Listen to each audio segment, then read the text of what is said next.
बारामती लोकसभा मतदारसंघामधून अपक्ष निवडणूक लढवणाऱ्या आणि मूळच्या बीड जिल्ह्यातल्या असलेल्या सोयल शेख यांना निवडणूक आयोगाकडून तुतारी हे चिन्ह देण्यात आले। राष्ट्रवादी काँग्रेस शरदचंद्र पवार पक्षाला तुतारी वाजवणारा माणूस हे निवडणूक चिन्ह आधीच मिळालेलं असताना अपक्ष उमेदवाराला सुद्धा तुतारी हे चिन्ह देण्यात आल्यामुळे राष्ट्रवादी काँग्रेस शरदचंद्र पवार पक्षानं याला आक्षेप घेतलाय। पण हा आक्षेप डावलून सोयल शेख यांना तुतारी चिन्ह देत असल्याचं बारामती लोकसभा मतदारसंघाचे मुख्य निवडणूक अधिकारी कविता द्विवेदी यांनी जाहीर केले। यानंतर सोयल शेख यांनी आनंद व्यक्त केलाय। बारामतीमधून आपण 1 लाख मतांनी निवडून येऊ असा दावा त्यांनी केलाय।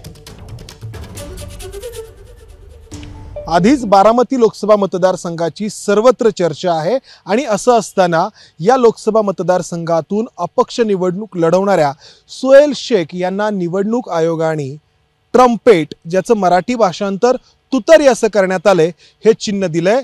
सोयल शेख आणि त्यांचे सहकारी आपल्या सोबत आहेत, ज्या बारामती लोकसभा मतदारसंघाच्या मुख्य निवडणूक अधिकारी आहेत कविता द्विवेदी यांनी थोड्याच वेळापूर्वी त्यांच्या या चिन्हावरती शिक्कामोर्तब केलंय। खरं तर शरदचंद्र पवार राष्ट्रवादी काँग्रेस पक्षाकडून याला आक्षेप घेण्यात आला होता, मात्र हा आक्षेप फेटाळण्यात आलाय। बरोबर, आता तुमचं चिन्ह जे आहे ते अगदी पक्क झालंय, नक्की झालंय। मोठी चर्चा आहे तुमची या सगळ्या उमेदवारीची। आता मॅडम सोबत बोलणं झालं, ते अधिकृतरित्या आम्हाला देण्यात आलेले, त्यात कोणताही बदल होणार नाही असं आम्हाला आयुक्ताने कळवलेलं आहे, निवडणूक अधिकारी। म्हणजे राष्ट्रवादी काँग्रेस शरदचंद्र पवार पक्षाकडून तुम्हाला हे चिन्ह मिळू नये यासाठी आक्षेप घेण्यात आला होता। हो सर, पण तुम्हाला हे मिळणार हे निवडणूक अधिकाऱ्यांनी तुम्हाला आता स्पष्ट केलेलं आहे। अच्छा, तुम्ही मूळचे कुठले?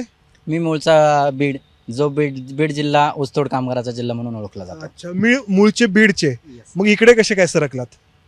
ऍक्च्युली आमच्या भागातून बहुतांश ऊसतोड कामगार हे बारामती भागात येतात, त्यामुळं पहिल्यापासून बारामतीशी संलग्न झालेला माझा म्हणजे भाग आहे, त्यामुळे बारामती चॉईस। तुमचं येणं जाणं बारामतीला? राईट। बारामती मधलं काय काय माहिती आहे तुम्हाला? बारामती मधलं विकासाच्या मुद्द्यावर आपल्याला त्या भागात बहुतांश भागात पाण्याचा प्रश्न आहे, ते भाग बघितलेत। त्यानंतर भोर तालुक्यात MIDCचा प्रश्न आहे, तो भिजत कित्येक वर्षापासून भिजत ठेवला, असं बहुतांश प्रश्न आम्ही जाणून घेतलेस आणि त्यामुळे बारामतीच्या जिंकून येण्याचं मताधिक्य किती असेल? 1 लाखापर्यंत लीड असावी। 1 लाखापर्यंत सोयल शेख बारामतीमधून निवडून येतील असं म्हणतायत। कॅमेरामन अमोल गवाळेसह मंदार गोंजारी, ABP माझा, पुणे। ABP माझा, उघडा डोळे बघा नीट।